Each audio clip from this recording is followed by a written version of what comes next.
제가 최근에 이제 국민참여재판을 했으면 좋겠다고 했던 사건이 하나 있는데요. 이건 실제로 지금 현재 진행 중인 사건이라서 그냥 ABCD로 간략하게 말씀드리자면 A가 남자고 B와 C가 여자예요. A는 회사에서 만난 B랑 연애를 했는데 알고 보니까 A는 동거하고 있는 사실혼 관계에 C가 있었던 거예요. 근데 이제 B가 뭐 어느 날 이제 이 A 남자친구랑 사무실에 있는데 C가 찾아와서 이제 난리를 치기 시작한 거죠. 이 B는 누구냐? 뭐냐? 너 나랑 같이 살면서 사실혼 관계인데 이 B는 뭐냐? 너 양다리 친 거냐? 바람 핀 거냐? 이렇게 분쟁이 됐어요. B는 A가 C랑의 이런 사실혼 관계를 아는 거를 처음 봤던 거예요. 그 자리에서 처음 알게 된 거예요. 그래서 A에 대해서 B가 가서 뺨을 때렸어요. 자, 그러면 이게 폭행이거든요?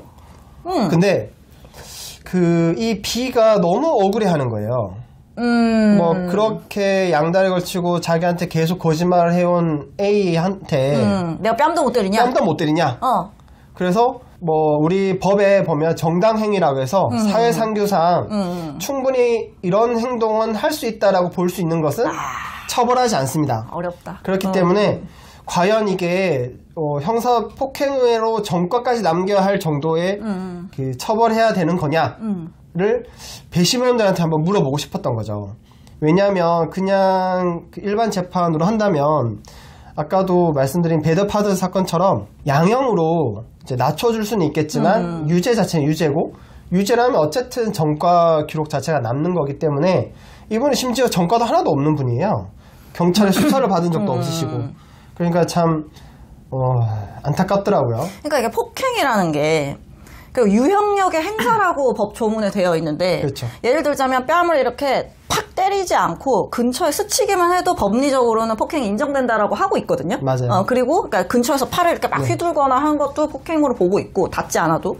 그리고 또 우리가 재밌는 예시로 드는 게 얼굴에 침만 뱉어도 폭행죄라고 맞아요. 하잖아요. 네. 왜냐하면 침이 탁 닿잖아. 그러니까 그거를 폭행죄라고 해요. 근데 일반인이 생각했을 때 그런 걸 폭행으로 보지 않잖아. 그렇죠. 발로 밟는다든지 이런 거를 폭행으로 생각을 하지. 그러니까 우리가 일반인의 시선으로 바라보는 어떤 폭행, 뭐 그런 거라든지 아니면은 뭐 법조인이 공부해왔고 우리가 판결을 읽고 뭐 아니면 판결을 내리면서 봤던 그 정의 내렸던 폭행이 다른 부분이 있으니까 일반인의 시선으로 보면은 인정되기 어렵지 않을까라는 이제 말씀이신 거잖아요. 그러면 그렇죠. 신청했습니까? 국민참여재판으로? 네, 단독 재판부. 그러니까 판사가 한 명이 있는 재판부의 사건은 국민참여재판으로 바로 될 수는 없고요. 국민참여재판 희망 의사를 밝히면 그 각 법원의 재정합의부라고 해서 재정합의부로 넘어간 뒤에 재정합의부에서 국민참여재판 여부를 결정을 하는데 안타깝게도 이거는 국민참여재판으로 회부하지 않겠다. 왜? 네, 불결정을 받아서 이제 지금 현재 재판을 이제 단순 일반 재판으로 진행을 하고 있죠. 그럼 그 결정에 대해서 이의를 하진 않았어요? 이의를 할 수 있는 방법이 없습니다. 없다고? 네, 단독 재판의 사건을 국민참여재판 신청을 했을 때 재정합의부에서 국민참여재판 회부하지 않겠다라는 불결정, 그 불결정이라고 하는데 불결정을 했을 때 그 불결정에 대해서 불복하는 방법은 없습니다. 항고도 없어요? 네, 없습니다. 신기하다.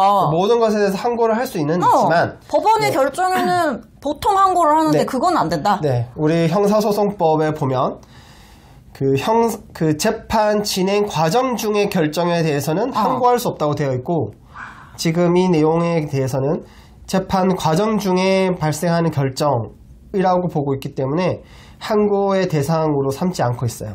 그러니까 저도 강제추행 사건 같은 거를 하다 보면 진짜 아니 이게 무슨 성범죄야 라고 생각되는 부분이 있어요. 예를 들자면은 우리 사무실에서 진행하는 것 중에 에스컬레이터가 1인 에스컬레이터야. 그래가지고 같이 이제 한 두 번째 만난 친구인데 야야야 앞으로 일로 와 한 칸 더 내려가야 돼. 이렇게 팔 어깨를 끌어가지고 이렇게 앞에 놔서 그러니까 어깨에 손을 얹고 있었던 사건이 있었는데 그게 강제추행 유죄가 나왔단 말이에요.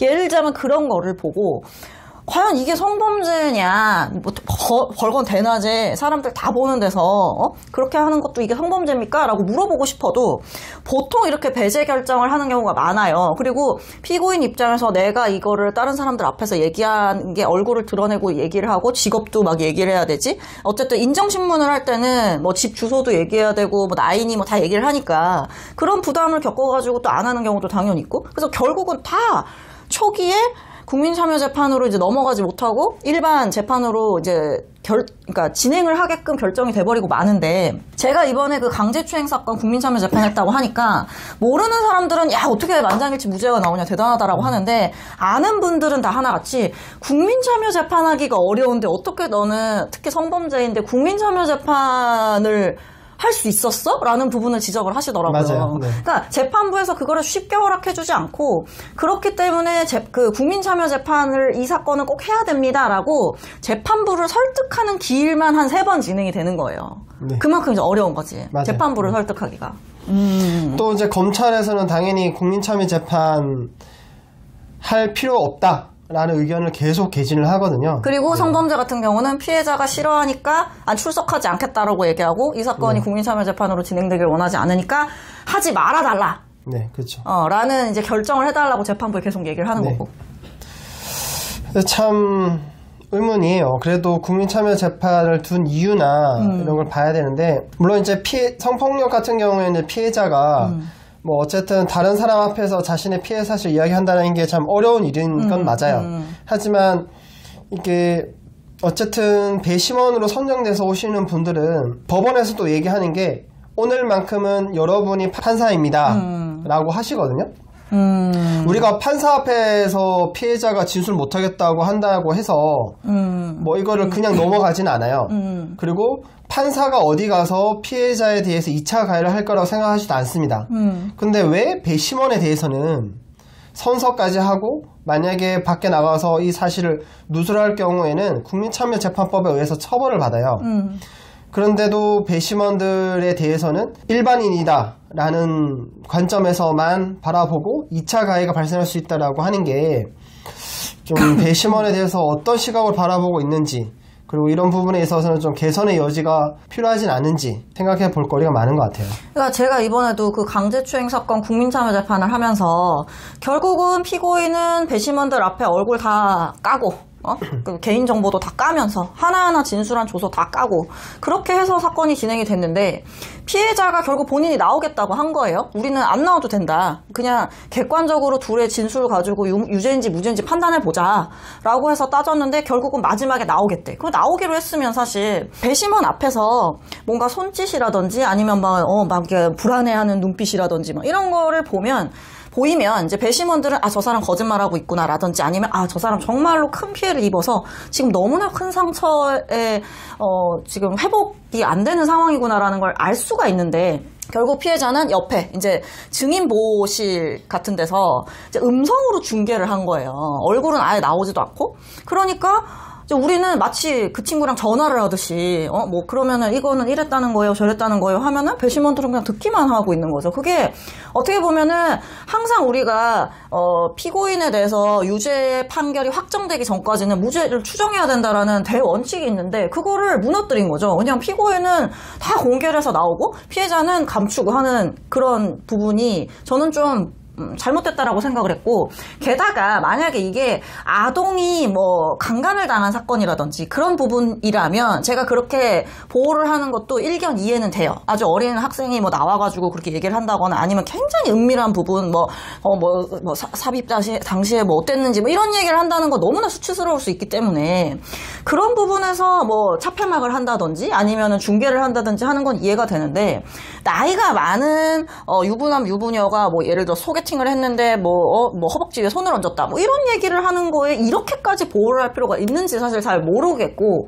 결국 이제 그런 부분 때문에 만약에 유죄가 나왔다라고 한다면 또 이게 또 억울한 부분으로 남을 수 있잖아요. 절차상 이런 부분이 상당히 피고인에게 불리했다라고 얘기가 나올 수 있는데, 다행히 이번 건 같은 경우는 그렇게 했음에도 불구하고 만장일치 무죄가 나와서 다행인 거지.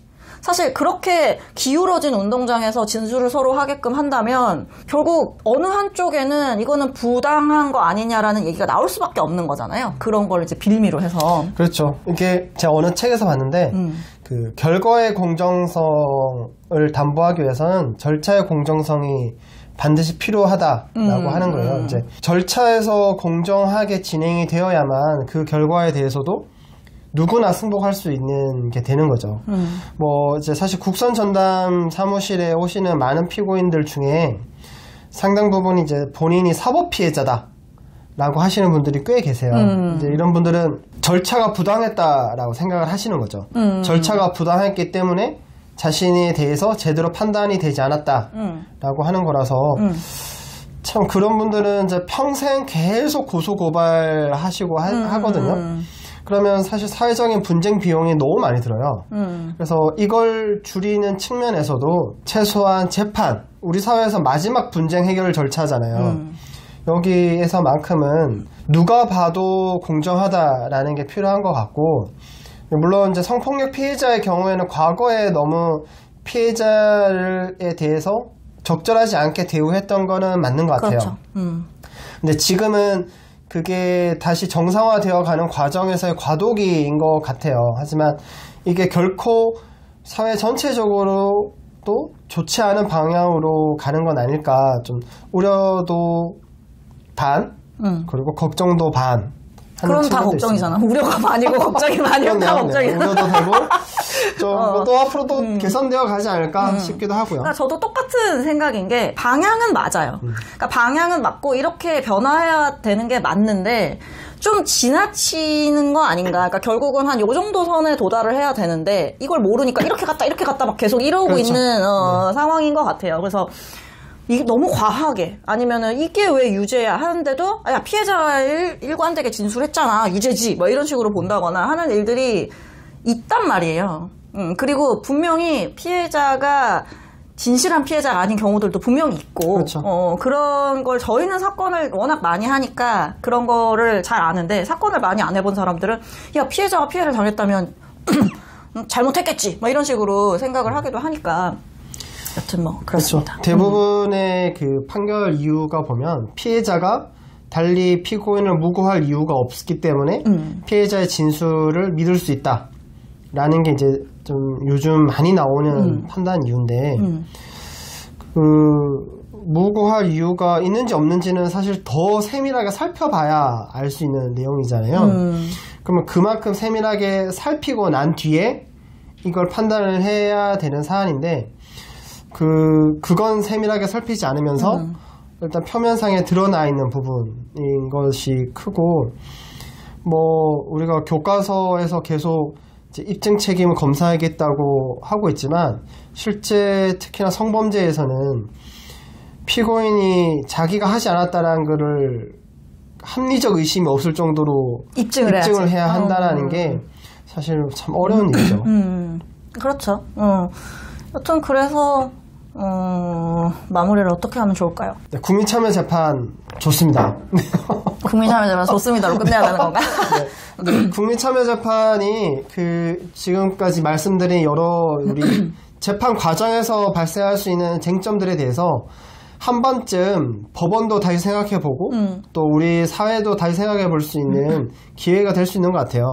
그러니까 제가 아까 말씀드린 것처럼 어떤 기준에 도달을 해야 되는데 이렇게 왔다 갔다 이렇게 법조인들끼리 사실 이렇게 막 혼란스러워하고 있는 거라고 저는 생각이 드는데 그거를 국민들이 잡아줄 수 있다라고 저는 믿고 그렇죠. 있고 여태까지 뭐 민주주의도 그렇고 다 그렇잖아. 우리 사회가 어느 정도 바람직하게 가는 데는 결국은 국민들이 다 했었지 맞아요. 위에서부터 정리가 된 거는 없었어요. 우리나라 맞아요. 역사상. 그렇기 때문에 어떤 죄를 판단함에 있어서도 국민들이 자부심을 갖고 내가 이 사건에 대해서 어느 기준을 정해준다는 그런 책임감과 자신감, 긍지를 가지면서 그런 국민참여재판에 임할 수 있기 때문에 굉장히 좋은 제도고 의미가 있는 제도라고 생각이 듭니다. 그리고 제가 실제로 재판을 해보니까 똑같은 사건에 대해서 아침 9시 반부터 법원 와가지고 밤 9시 반 넘어서까지 있었는데 진짜 다들 집중하시더라고요. 맞아요. 이게 만약에 학교 수업이라고 생각해봐. 점심 먹고 나면 막 졸리지. 오전에 했던 얘기 오후에 또 하네. 막 이러면서 지루해하고 뭐 조서 보여줘도 잘 안 보고 나 그럴 줄 알았거든요. 그러니까 집중을 전혀 못할 거라고 생각했어. 우리가 아침부터 저녁까지 기록 보기도 하고 뭐 이게 일이지만 사실 한 번도 그렇게 오랫동안 앉아있지 않은 분들도 계실 거란 말이에요. 그렇죠. 그런데도 굉장히 집중해서 슬라이드도 하나하나 다 보시고 질문을 경청하시고 하는 모습을 보면서 이 자리가 어떤 자리인지 국민들께서 정말 한 분 한 분께서 책임감을 가지고 계시는구나 하고 되게 감동을 받기도 했었어요. 이번 국민참여재판 진행하면서. 네. 그래서 모두 같은 마음이고 나는 법도 잘 모르는데 이 판사가 알아서 하겠지가 아니라 내 기준에서 정말 판단을 해본다는 그 값진 경험 네. 그리고 그 경험으로 판단해주시는 부분을 또 우리도 경청하는 그 경험. 그렇죠.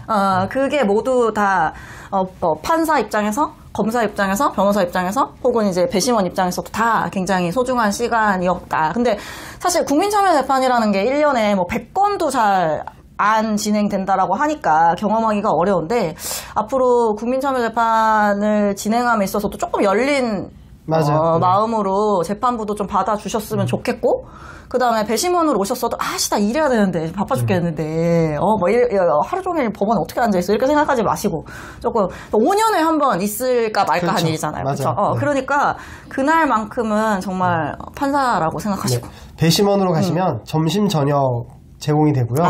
그리고 수당도 꽤 주시고. 꽤 주는 게 얼마예요? 네. 근데 나 진짜 몰라서 물어봐. 그거는 이제 법 규정에 정해져 있는 거라서, 10만원 인가? 그리고 법원에서 기념품도 주고요. 기념품. 네, 그리고 사실 평의시라든지 이런 그 법정 안쪽에 있는 공간은 저도 지금 변호사 생활한 지 5, 6년이 됐지만 한 번도 들어가 보지 못했거든요. 그런 곳에 들어가 볼 수 있습니다. 판사들만 다니는 통로가 그렇죠. 있어요. 일반인에게 공개가 되지 않는. 그쪽으로 다니시게 됩니다. 맞아요. 네. 내가 진짜 오늘은 판사구나 하는 생각을 가지고 하실 수 있다. 그래서 의미가 굉장히 있다라는 점에 대해서 말씀을 드렸습니다. 앞으로 손 변호사님이랑 이거 마이크도 샀으니까 자주 저희가 사건 얘기, 이렇게 하나하나 사건 얘기도 좀 해보면서 그렇게 하면 재밌을 것 같습니다. 네, 알겠습니다. 언제든지 불러주시면 또 달려오도록 하겠습니다. 네, 다음에 뵙겠습니다. 네, 안녕히 계세요.